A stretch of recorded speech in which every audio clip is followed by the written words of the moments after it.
Hi friends, ഇന്ന് നമ്മൾ ചർച്ച ചെയ്യാൻ പോകുന്നത് ടോൺസിലൈറ്റിസ് എന്ന് പറയുന്ന ഒരു കണ്ടീഷനെ കുറിച്ചാണ്. അപ്പം നമ്മുടെ നേസദ്വാരവും നമ്മുടെ വായും തമ്മിൽ ചെയ്ത് നടത്തും ഒരു ലാസ് പിണ്ഡം എന്ന് പറയുന്ന ഒരു ലിംഫോയിഡ് ടിഷ്യൂ അഗ്രിഗേഷനെയാണ് ടോൺസിൽ എന്ന് പറയുന്നത്. അതിൻ്റെ ഇൻഫർമേഷനെയാണ് ടോൺസിലൈറ്റിസ് എന്ന ടൈം കൊണ്ട് ഉദ്ദേശിക്കുന്നത്. അപ്പോൾ ടോൺസിലൈറ്റിസ് എന്ന് പറയുന്നത് നമുക്ക് ബ്രോഡായിട്ട് രണ്ടായിട്ട് ക്ലാസിഫൈ ചെയ്യാൻ പറ്റും. അക്യൂട്ട് ടോൺസിലൈറ്റിസും ക്രോണിക് ടോൺസിലൈറ്റിസും.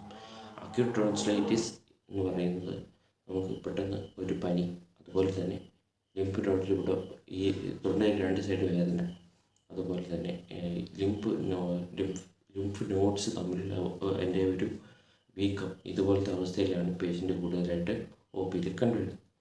അപ്പം മെയിനായിട്ട് നമ്മൾ നോക്കുകയാണെങ്കിൽ അക്യൂട്ട് ടോൺസിലൈറ്റിസ് പറഞ്ഞാൽ ഒരാഴ്ച സമയം കൊണ്ട് പെട്ടെന്നുണ്ടാകുന്ന ഒരു അവസ്ഥയാണ്. അതിൻ്റെ കോസിറ്റീവ് ഓർഗാനിസം എന്ന് നോക്കിയാൽ ഗ്രൂപ്പ് എ ബീറ്റ സ്ട്രെപ്റ്റോകോക്കസ് എന്ന് പറയുന്ന ഒരു ബാക്ടീരിയൽ സ്പീഷീസാണ് അതിൻ്റെ മെയിനായിട്ട് കാസ് ആകുന്നത്. അപ്പോൾ ഇങ്ങനെ അക്യൂട്ട് ടോൺസിലൈറ്റിസ് ആയിട്ടുള്ള ഒരു പേഷ്യൻസ് നമുക്ക് ചെയ്യാൻ പറ്റുന്നതെന്ന് വെച്ചാൽ ആൻറ്റിബയോട്ടിക് ട്രീറ്റ്മെൻറ്റും അതുപോലെ തന്നെ വേദന സംഹാരിയും കൊടുത്ത് ആ ഒരു കണ്ടീഷൻ നമുക്ക് തടയാൻ പറ്റുന്നതാണ്. ഈ ടോൺസിലൈറ്റിസ് 3 മാസം അതിൽ കൂടുതൽ പോയാൽ അതിനെ ക്രോണിക് ടോൺസിലൈറ്റിസ് എന്ന് പറയുന്ന ഒരു ടേം കൊണ്ടാണ് ഉദ്ദേശിക്കുന്നത്.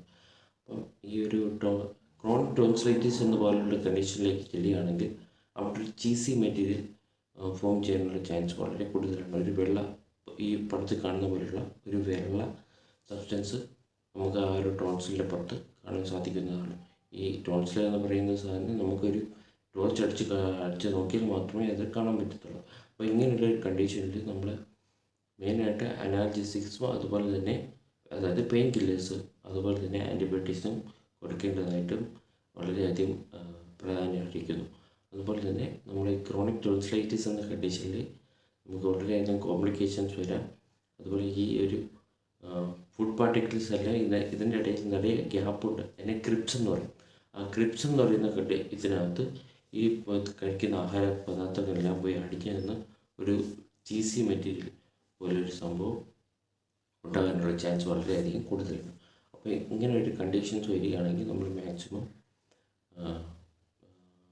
ഡോക്ടറെ സമീപിക്കേണ്ടതായിട്ടുള്ള ഒരു കണ്ടീഷനാണ് ഈ ടോൺസിലൈറ്റിസ് എന്ന് പറയുന്നത്. അപ്പോൾ ടോൺസിലൈറ്റിസിന് ഒരു സർജിക്കൽ ട്രീറ്റ്മെൻറ്റ് പറഞ്ഞാൽ ടോൺസിലെക്ടമി എന്ന് പറയും. അപ്പോൾ ടോൺസിലെക്ടമി എന്ന് പറയുന്ന ഒരു കണ്ടീഷനിൽ മോസ്റ്റ് കോമൺ കോംപ്ലിക്കേഷൻ ഏതെന്ന് ചോദിച്ചാൽ ഹെമറേജ് ആണ്, അതായത് ബ്ലീഡിങ് ആണ് അതിൻ്റെ ഏറ്റവും വലിയൊരു കോംപ്ലിക്കേഷൻ. അപ്പം ഇങ്ങനത്തെ കേസ് വരികയാണെങ്കിൽ നമ്മൾ മാക്സിമം ഒ പിയിൽ പോയി കാണിക്കുക. അതുപോലെ തന്നെ ആവശ്യത്തിന് ആൻറ്റിബയോട്ടിക് എടുക്കുക. ഇതുപോലെ നമുക്ക് തൊണ്ടയിൽ നല്ല തണുത്ത സാധനങ്ങൾ ഒഴിവാക്കുക എന്ന് ചെയ്യുന്നതിലൂടെ നമുക്ക് ഈ ടോൺസിലൈറ്റിസ് എന്ന് പറയുന്ന മൂർച്ഛിക്കാതിരിക്കാൻ നമുക്ക് ചെയ്യാൻ പറ്റുന്ന ഒന്നാണ്.